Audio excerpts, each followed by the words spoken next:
Hello बच्चों, good morning. तो बेटा, मैंने अभी तक बताया था कि यदि किसी वस्तु को गुरुत्वीय त्वरण के अधीन गति कराई जाए, अर्थात किसी वस्तु को ऊपर से नीचे की ओर फेंका जाए या नीचे से ऊपर की ओर फेंका जाए, तब गति के समीकरण क्या होते हैं। क्लियर। और दूसरा टॉपिक मैंने बताया था आपको कि nवे सेकंड में वस्तु के द्वारा तय की गई दूरी। उन्हीं पर आधारित कुछ क्वेश्चन करते हैं। तो पहला न्यूमेरिकल है कि यदि एक वस्तु विराम अवस्था से चलना प्रारंभ करती है, यानी विराम अवस्था का मतलब क्या हुआ, u equal to zero. Answer number 1 में अपन बात करते हैं तो आपको क्या दिया, u इक्वल टू जीरो। सबसे पहले दिया आपको u इक्वल टू जीरो दे रखा है। तो एक वस्तु विराम अवस्था से चलना आरंभ करती है, अर्थात ध्यान रखना जब भी ये शब्द आ जाए विराम अवस्था, इसका मतलब क्या हुआ कि u इक्वल टू जीरो से चलना प्रारंभ करती है। इसके द्वारा चौथे एवं तीसरे सेकंड में, यानी आपको दे रखा है एक बार तो n का वैल्यू आपको दिया है चौथा, n equal to fourth second में, और फिर आपको दिया है n इक्वल टू, इसको n1 मान लें, इसको n2, और तीसरे सेकंड में, ठीक है, चौथे सेकंड में और तीसरे सेकंड में तय की गई दूरियों का अनुपात ज्ञात करना है। क्लियर।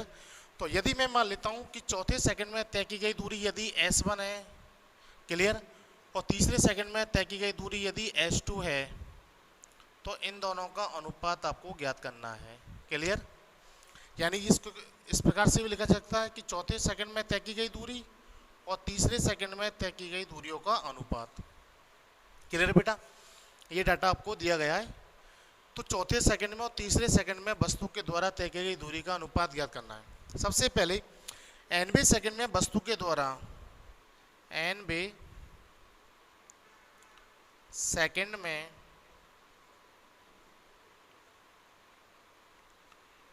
वस्तु के द्वारा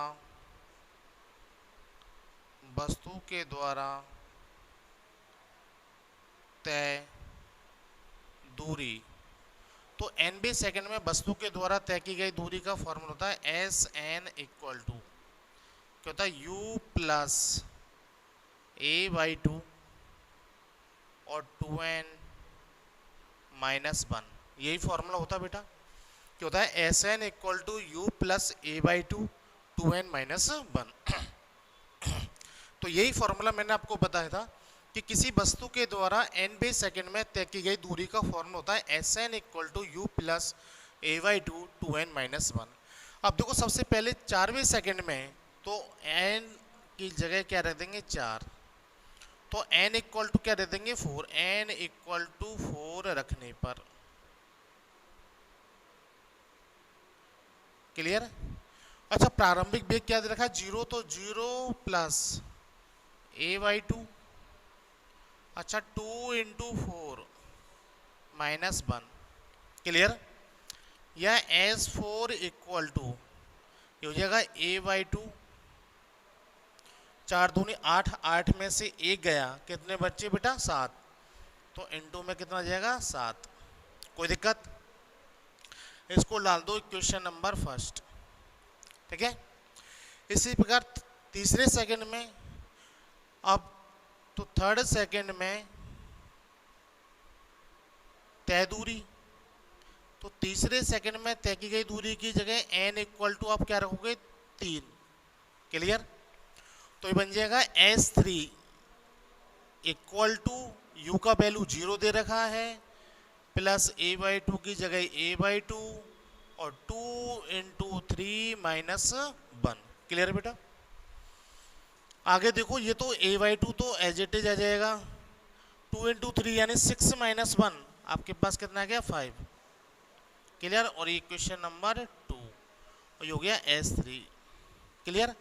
अब दोनों का अनुपात ज्ञात करना है, यानी S4 अपॉन S3 ज्ञात करना है। तो क्या करेंगे कि समीकरण 1 में समीकरण 2 का भाग देने पर,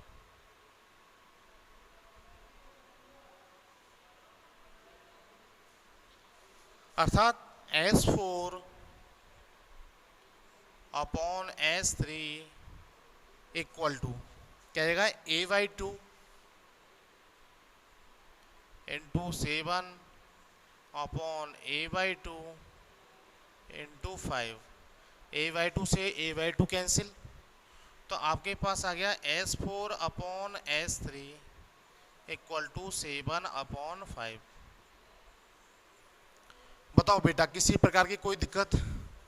तो एक बार पुनः देख लीजिए, आपसे यदि इस प्रकार का क्वेश्चन आया कि nवे सेकेंड में वस्तु के द्वारा तय की गई दूरी, तो उसका फॉर्मूला मैंने आपको डायरेक्ट बता रखा है।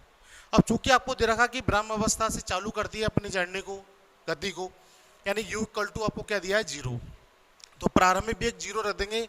एक बार 4वें सेकंड में तय की गई दूरी निकालेंगे, एक बार 3वें सेकंड में तय की गई दूरी, दोनों का अनुपात ज्ञात करने के लिए समीकरण 1 में समीकरण 2 का क्या दे देंगे भाग। इस प्रकार से क्वेश्चन सॉल्व हो जाएगा। क्लियर बेटा, कोई दिक्कत किसी प्रकार की? नेक्स्ट क्वेश्चन की ओर चलते हैं। क्वेश्चन नंबर 2, ये लेक्चर नंबर 17 है आपका, ठीक है। तो आंसर नंबर 2 की ओर चलते हैं। आंसर नंबर 2 कैसे करेंगे देखते हैं।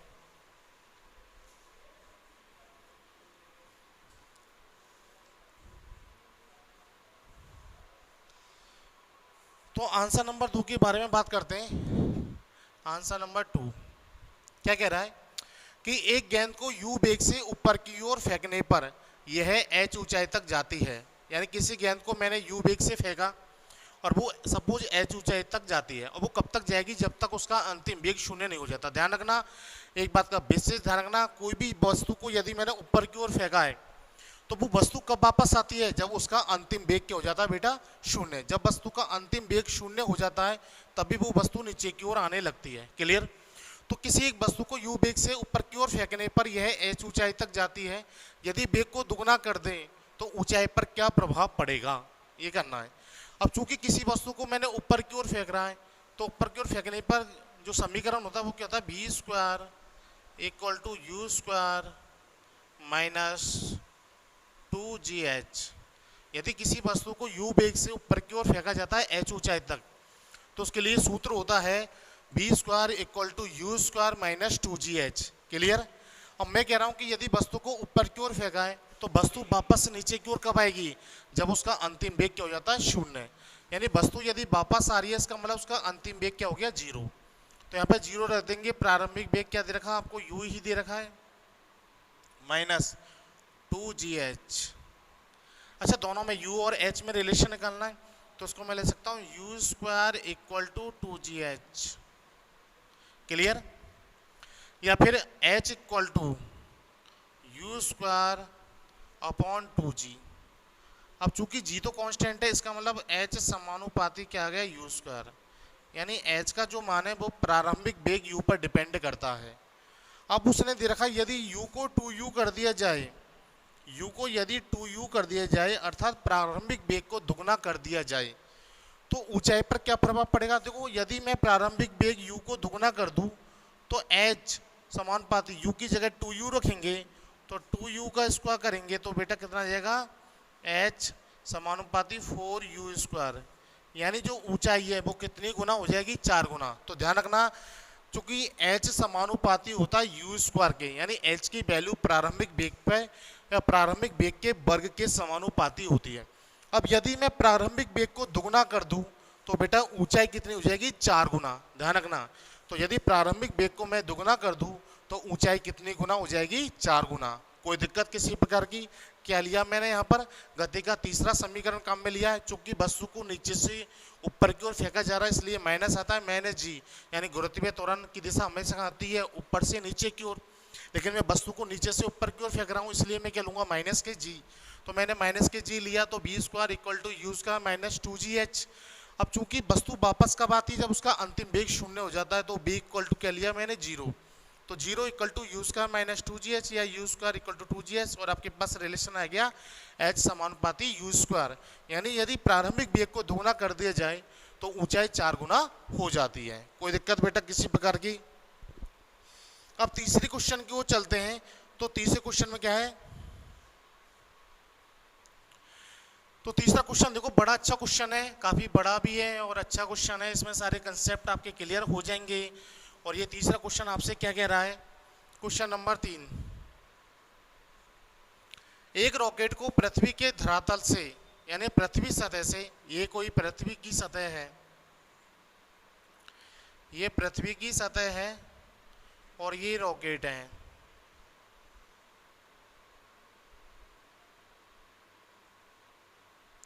ये रॉकेट है, ठीक है। तो एक रॉकेट को पृथ्वी के धरातल से ऊपर की ओर इस प्रकार से छोड़ा गया है कि उसमें 19.6 मीटर पर स्क्वायर का त्वरण उत्पन्न हो जाता है। यानी इसमें जो त्वरण है वो कितना उत्पन्न होता है, A = 19.6 और मीटर पर सेकंड स्क्वायर ये त्वरण का मात्रक होता है। इतना त्वरण उत्पन्न हो जाता है। क्लियर। 5 सेकंड के बाद यदि उसका इंजन बंद कर दिया जाए, यानी रॉकेट का जो इंजन है वो 5 सेकंड के बाद बंद कर दिया जाता है, तो उसका इंजन बंद कर दिया जाए तो पृथ्वी तक आने में लगे समय के निम्न घटनाएं या निम्न गणनाएं ज्ञात कीजिए। सबसे पहले क्या करना है, रॉकेट द्वारा प्राप्त अधिकतम ऊंचाई।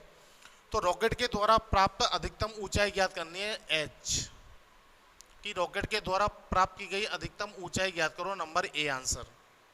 तो देखो क्वेश्चन में एक बार पुनः सुन लीजिए।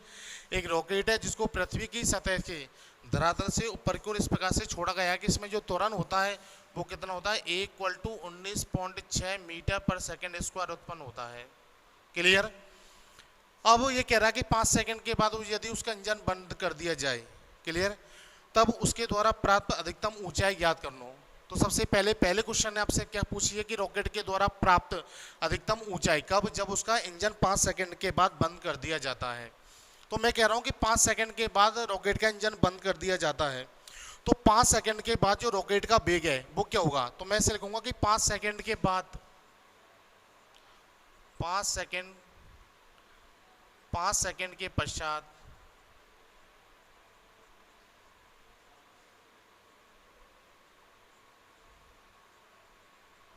रॉकेट का वेग।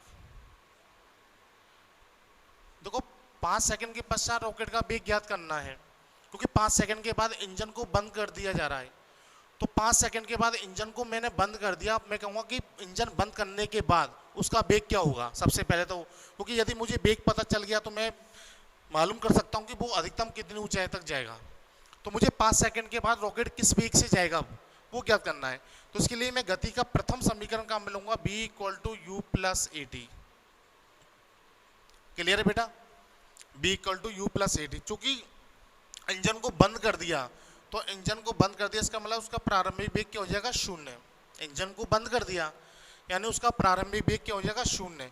तो B = अच्छा ए का वैल्यू कितना दिया है, 19.6 × 5। क्लियर है। ए का वैल्यू कितना दिया, यानी त्वरण का मान कितना दिया है, 19.6, और जबकि आपको समय का मान कितना दिया है, 5 सेकंड। तो आपके पास टोटल कितना आ जाएगा, 98 और मीटर पर सेकंड। तो 5 सेकंड के बाद यानी इंजन को बंद करने के बाद जो रॉकेट का वेग होगा वो कितना होगा बेटा, 98 मीटर पर सेकंड। ये क्या है, इंजन को बंद करने के बाद रॉकेट का वेग। तो इंजन को बंद करने के बाद जो रॉकेट का वेग होगा वो 98 मीटर पर सेकंड होगा। अब मैं ये कहूँगा कि रॉकेट के द्वारा 5 सेकंड में कितनी दूरी तय करेगा। तो रॉकेट के द्वारा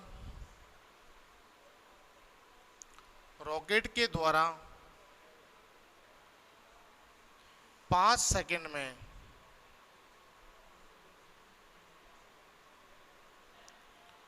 तय दूरी, यानी इंजन बंद करने के, जब इंजन बंद किया तब तक उसने कितनी दूरी कवर कर चुका था रॉकेट। तो 5 सेकंड में रॉकेट के द्वारा तय की गई दूरी, तो S = क्या होता है, UT + ½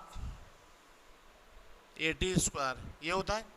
अब चूंकि प्रारंभिक वेग क्या दे रखा है, 0, तो S = ये तो 0 हो जाएगा +½ अच्छा त्वरण का मान कितना है, 19.6 इंटू समय का स्क्वायर यानी 5 सेकंड का स्क्वायर। तो आपके पास कितना आ जाएगा, ये तो हो जाएगा कितना, 9.8। तो 9.8 इंटू में 25। क्लियर बेटा। तो 5 सेकंड में रॉकेट के द्वारा तय की गई दूरी तो कितनी जाएगी, 245, यानी 9.8 को 25 से गुना करेंगे तो 245 मीटर। यानी 5 सेकंड में जो रॉकेट है वो कितनी दूरी तय कर लेगा, 245 मीटर। कितनी दूरी तय कर लेगा बेटा, 245 मीटर की दूरी तय कर लेगा। तो ये तो है 5 सेकंड। अब मैं कह रहा हूं इंजन बंद करने के पश्चात उसके द्वारा तय की गई दूरी। तो क्या करेंगे आगे कि इंजन बंद करने के पश्चात, इंजन बंद करने के पश्चात रॉकेट के द्वारा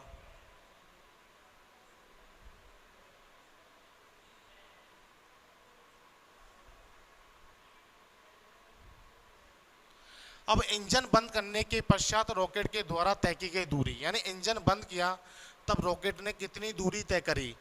तो इसके लिए मैं गति का तृतीय समीकरण v² equal to u² minus 2gh, क्योंकि रॉकेट ऊपर से नीचे से ऊपर की ओर जा रहा है इसलिए माइनस आया, तो v² equal to u² minus 2gh। अब मैं क्या बोलूंगा कि बेटा रॉकेट ऊपर तक कब तक जाएगा, जब तक कि उसका अंतिम वेग शून्य नहीं हो जाता, तब तक रॉकेट कहाँ जाएगा, ऊपर की ओर ही जाएगा। तो रॉकेट ऊपर की ओर कब तक जाएगा, जब तक उसका अंतिम वेग शून्य नहीं हो जाता।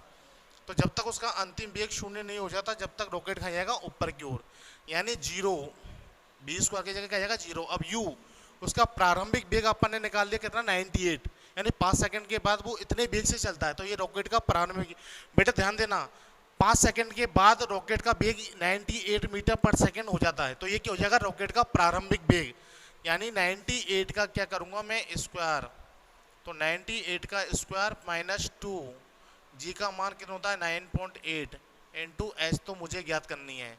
या फिर इसको मैं क्या ले सकता हूँ 8 दूनी 16 की 6 यहाँ से लगी 1, 19.6, और ये h इक्वल टू 98 इंटू 98, या फिर h equal to 98 into 98 upon में 19.6, तो ये कितना जाएगा 490 मीटर।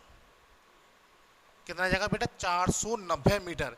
यानी जब रॉकेट का इंजन बंद कर देंगे तब रॉकेट कितनी दूरी तय करेगा 490, जबकि 5 सेकंड में उसके द्वारा तय की गई दूरी कितनी आई 245। तो 5 सेकंड में रॉकेट के द्वारा तय की गई दूरी 245, और जबकि इंजन बंद करने के पश्चात उसके द्वारा तय की गई दूरी 490। तो मैं कहूँगा कि रॉकेट के द्वारा प्राप्त अधिकतम ऊंचाई अतः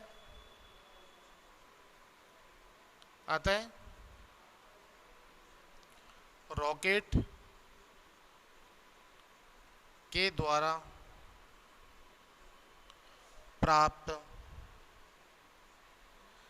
अधिकतम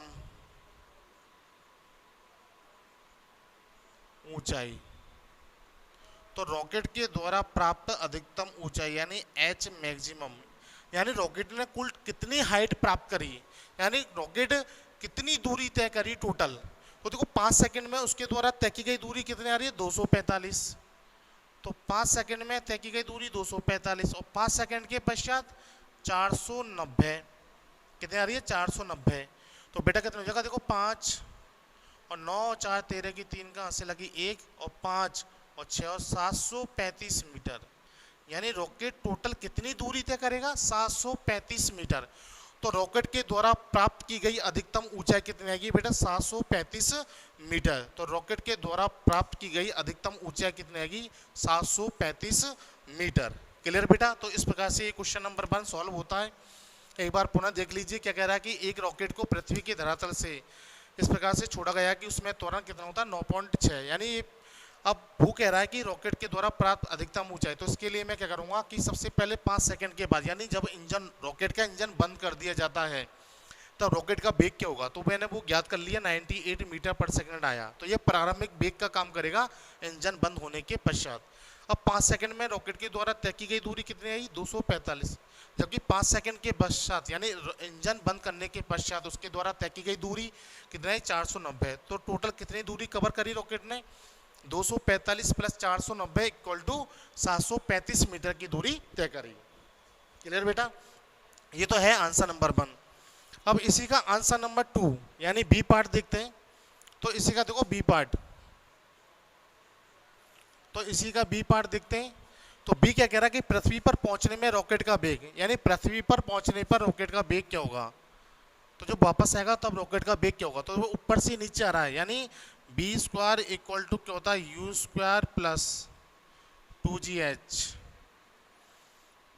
अच्छा, जब कोई वस्तु ऊपर से नीचे आती है तब उसका प्रारंभिक वेग क्या माने जाते हैं? शून्य। मैंने बोला जब भी कोई वस्तु ऊपर से नीचे आती है तो उसका प्रारंभिक वेग क्या होता है? शून्य होता है। तो u इक्वल टू जीरो, तो यानी बी स्क्वायर इक्वल टू आपके पास आ जाएगा 2gh, या इसको मैं ले सकता हूँ b equal to under root, तो क्या जाएगा 2g और h। तो 2 की जगह 2 आ गया, g की जगह 9.8 इंटू एच कितना है, कितनी दूरी तय करी? टोटल 735। कितनी आ रही है बेटा? 735। तो रॉकेट के द्वारा अधिकतम ऊंचाई कितनी है? 735। इस पूरे को सॉल्व करेंगे तो इस पूरे को सॉल्व करने के बाद आपके पास आएगा 120 मीटर पर सेकेंड। कितना आएगा? 120 मीटर पर सेकेंड। यानी जब रॉकेट वापस आएगा तो वो किस वेग से आएगा? 120 मीटर पर सेकेंड के वेग से आएगा। दोबारा से सुन लीजिए, कह रहा है कि रॉकेट को वापस आने पर उसका वेग क्या होगा। तो बेटा b square equal to u square plus 2gh। U का मान क्या दे रखा है? 0। यानी कोई भी वस्तु जब ऊपर से नीचे की ओर आती है, ध्यान रखना हमेशा, उसका प्रारंभिक वेग क्या मानते हैं? 0। मैंने आपको कंसेप्ट में भी बताया था। तो प्रारंभिक वेग 0 मान लेंगे तो बेटा क्या बचा? 2gh, या b equal to under root 2gh। जी का मान 9.8 होता है ये हमेशा। और ये ऊंचाई यानी रॉकेट के द्वारा प्राप्त की गई अधिकतम ऊंचाई कितनी आ रही है? 735। 735 रख दिया, यानी 120 मीटर पर सेकंड के वेग से जो रॉकेट है वो वापस आएगा। क्लियर बेटा? अब बात आती है नेक्स्ट, तीसरा क्वेश्चन है रॉकेट के द्वारा यात्रा में कुल समय, यानी रॉकेट के द्वारा यात्रा में लिया गया कुल समय। तो रॉकेट के द्वारा यात्रा में कुल कितना समय लिया, ये अपन को ज्ञात करना है कि रॉकेट के द्वारा यात्रा में कुल कितना समय लिया जाता है। तो रॉकेट के द्वारा यात्रा में लिया गया कुल समय, यानी सी क्वेश्चन। तो सी का आंसर निकालेंगे। तो रॉकेट के द्वारा यात्रा में लिया गया कुल समय, सबसे पहले मैं कह रहा हूँ 5 सेकंड तक वो 245 मीटर की दूरी तय करता है। उसके बाद वो 490 मीटर की दूरी तय करता है 5 सेकंड के पश्चात। तो मैं कह रहा हूँ कि 490 मीटर की दूरी तय करने में उसके द्वारा लिया गया समय, यानी इंजन बंद करने के पश्चात रॉकेट को उस 490 मीटर की दूरी को तय करने में लगा कुल समय कितना होगा। क्लियर? तो इंजन बंद करने के पश्चात रॉकेट के द्वारा लिया गया समय, इंजन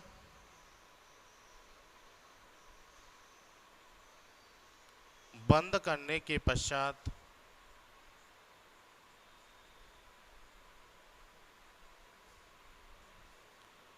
रॉकेट के द्वारा लिया गया समय। बेटा क्या होता है? v इक्वल टू क्या होता है? u माइनस, और क्या होता है? gt। ये होता है b इक्वल टू होता है u माइनस gt, यानी u प्लस a2 होता है। इसके लिए क्या जाएगा? u minus gt। अब देखो मैं कह रहा हूँ कि रॉकेट ऊपर कब तक जाता है? जब तक उसका अंतिम वेग शून्य नहीं होता। तो ये अंतिम वेग की जगह क्या होगा? 0। जबकि उसका प्रारंभिक वेग कितना आ रहा था बेटा? 98 मीटर पर सेकंड। माइनस क्या? g का मान कितना? 9.8, और इंटू ये t तो अपन को ज्ञात करना है। तो t इक्वल टू कितना जाएगा? 98/9.8, या इसको ले सकता हूँ मैं 980 अपॉन में 98, यानी मैं पॉइंट को हटाऊंगा तो ऊपर एक और जीरो बढ़ जाएगी, यानी t इक्वल टू कितना आ गया? 10 सेकेंड। तो यानी इंजन बंद करने के पश्चात रॉकेट कितने समय तक गति करता है? 10 सेकेंड तक। ठीक है? तो इंजन बंद करने के पश्चात रॉकेट 10 सेकेंड तक क्या करता है? गति करता है। तो अतः मैं करूँगा ऊपर की ओर जाने में कुल लगा समय, तो रॉकेट को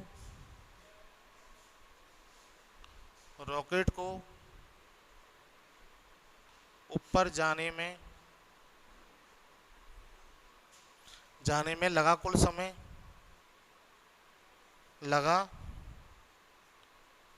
कुल समय, तो बेटा t इक्वल टू, यानी ऊपर जाने में लगा समय t इक्वल टू, अच्छा 5 सेकेंड तक तो वो गति करता है। उसके बाद इंजन बंद करने के पश्चात वो कितने सेकेंड तक गति करता है? 10 सेकेंड तक, यानी टोटल कितना गया? 15 सेकेंड। तो ऊपर जाने में कुल कितना समय लगता है उसको? 15 सेकेंड। रॉकेट को ऊपर जाने में कुल कितना समय लगता है? 15 सेकेंड। अब मैं कह रहा हूँ ये तो 15 सेकेंड तो ऊपर जाने में, अब नीचे आने में उसे कितना समय लगेगा? तो पृथ्वी तक आने में रॉकेट के द्वारा लिया गया समय, तो देखो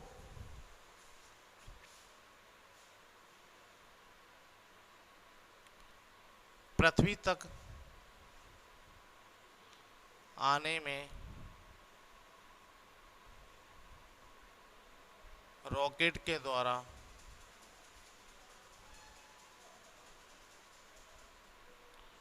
लिया गया समय।